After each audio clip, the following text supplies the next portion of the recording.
Banyak cerita yang muncul ya dalam 1 tahun lebih pandemi ini berjalan. Salah satunya sumbangan 2 triliun yang ternyata membuat Hotman Paris penasaran. Kemudian di sini ada Ustadz Zaki Mirza juga yang mengatakan bahwa musik ternyata bisa dijadikan media dakwah.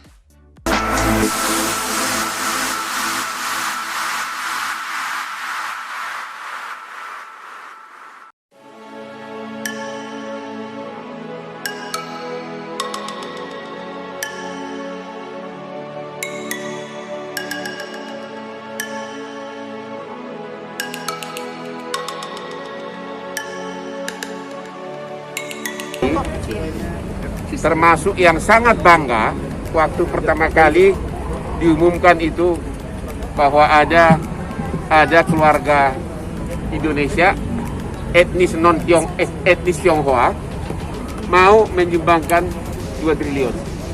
Pertama-tama saya posting di IG saya pengen ketemu. Karena apa? Saya pengen tahu isi hati manusia kayak apa gitu loh. Saya itu benar-benar penasaran sekali. Anda bisa lihat di postingan saya. Ya, saya coba hubungi berbagai pihak tapi nggak bisa dapat. Ya, tapi tetap saya berpikir, benar nggak sih?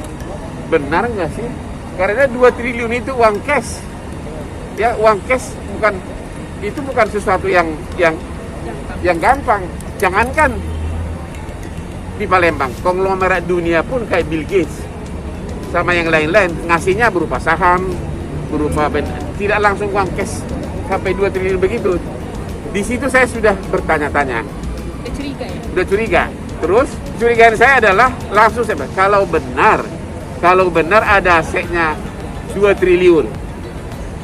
Saya posting di Instagram Hotman Paris Official, apakah uang 2 triliun tersebut masuk nggak di SPT, di laporan pajak? Ya kan? Karena kalau orangnya itu adalah manusia yang berbaik hati, ya harusnya dimasukkan dong dalam laporan SPT. Karena pajak itu kan untuk kepentingan rakyat kan. Makanya di Instagram saya sarankan kepada Bapak Dirjen Pajak untuk segera bergerak untuk mengecek uang 2 triliun ini masuk nggak dalam laporan pajak SPT tahunan. Cuma selisih 3 jam, tiba-tiba sudah banyak berita, sudah terbalik, sudah terkuak. Ya, mungkin kalau saran saya perlu segera dibawa yang bersangkutan untuk diperiksa dokter. Serius, perlu diperiksa dokter. Ada apa? Perlu diperiksa dokter. Dan kalau diperiksa dokter malah bagus bagi dia untuk jadi alasan pemaaf dari segi proses hukum ke dokter. Bang, akhirnya ini kan cek ke dokter kejiwaannya. Bang, akhirnya ini sudah jadi tersangka, kemungkinan Bang Hotman akan menemui. Tetap mau ketemu nggak? Apalagi yang mau gue temuin? Karena dulu kan saya mau ketemu karena saya pengen tahu kebesaran jiwanya itu loh, mau menyumbangkan 2 triliun. Manusia hebat dari mana ini? Ya, sampai pernah tahu nggak? Begitu 2 triliun diumumkan, benar, saya langsung duduk di kolam renang. Gua hitung semua harta gua. Ada nggak ya segitu ya? Iya, sampai kepikir gitu. Kalau saya sumbangkan semua segitu, habis dong harta gua. Artinya apa? Kok manusia itu hebat banget, itu loh Mas Sam. Kalau sampai misalnya seluruh harta gua saya sumbangkan, berarti kan manusia dewa kan? Itu bukannya saya mau sombong harta gua berapa gitu, tapi mikir gua terus. Maka saya hitung, 2 triliun itu sama dengan 2.000 juta. 2.000 juta itu berapa Lamborghini? Saya bolak-balik hitung terus. Nggak minat ketemu ya? Nggak minat lagi apa yang buat sebenarnya.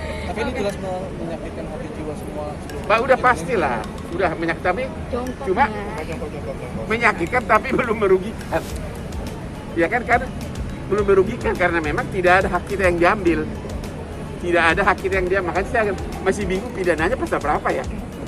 Tapi dengan adanya tersangka ya, berarti pihak Polda sana sudah menemukan pasalnya. Saya sendiri belum tahu pasalnya berapa.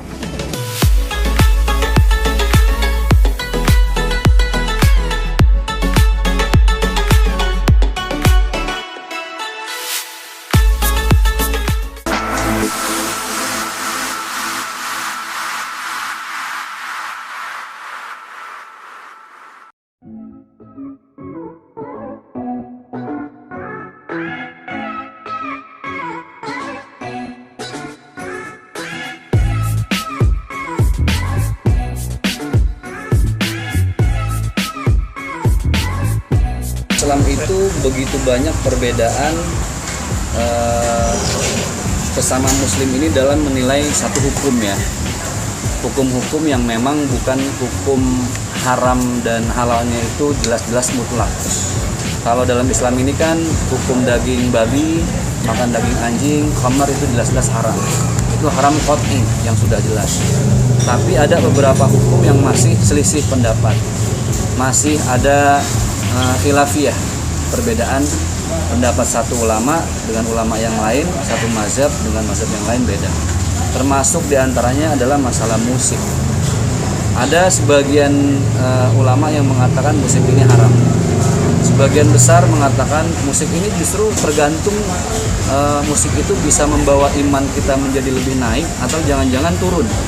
Contoh, musik-musik sholawat itu kan membuat kita ingat dengan Allah. Kadang tergantung orangnya sih. Kalau segala syair dalam lagu, bahkan lagu-lagu cinta sekalipun, kalau kita kembalikan syair itu kepada Allah jadi indah. Tapi ketika justru lagu itu merangsang syahwat, kemudian menebar birahi, itu yang jadi haram. Nah, dalam menyikapi hal ini menurut saya kita bijak aja lah. Kalau memang ada beberapa sahabat kita yang menganggap musik itu haram, ya biarkan dia dengan itu. Toh itu pemahaman yang menurut saya selama tidak merugikan orang lain, selama dia tidak menjustifikasi misalnya, pokoknya yang dengerin musik apapun bentuknya lo neraka ya, selama nggak sampai ke situ kita hargai. Dalam agama Islam itu kita lihat persamaan aja dah, nggak usah sering-sering lihat beda, ya kan? Dan urusan perbedaan kata Rasulullah, ikhtilafu ummati rahmatun. Perbedaan yang ada di umatku dalam beberapa hal itu menjadi rahmat, saling belajar. Buat saya pribadi bagaimana? Buat saya pribadi musik itu anugerah loh. Menurut saya ya biarkan perbedaan itu ada selama tidak menganggap orang yang beda itu adalah musuh dan seakan-akan sorga itu bukan milik siapa-siapa tapi milik dia sendiri, itu nggak boleh. Saya berharap teman-teman yang hijrah ya nggak ninggalin musik seutuhnya gitu loh, justru menjadikan musik itu sebagai dakwah. Contoh almarhum Ustaz Jeffrey Al-Bukhari, gimana beliau mampu menjadikan musik sebagai media dakwah. Itu kan keren. Tidak menghilangkan, tidak mengharamkan, tapi bagaimana musik-musik yang masuk ke anak muda itu nggak cuma musik-musik underground lagi, tapi musik-musik sholawat, tombo hati. Bagaimana lagu obat hati itu bisa berkesan sampai hari ini. Jadi menurut saya musik bisa jadi dakwah. Ustaz Arifin Ilham, walaupun beliau tidak bernyanyi, tapi kan dengan zikir, kan ada lantunan-lantunan juga di situ.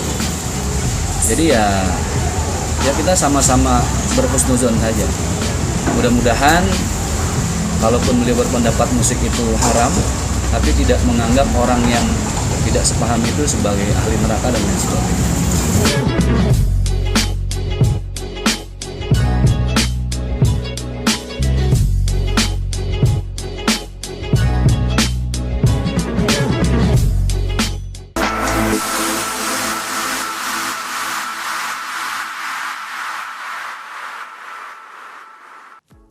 Bicara soal keyakinan tentunya ya kembali ke pribadi masing-masing, ke pilihan masing-masing.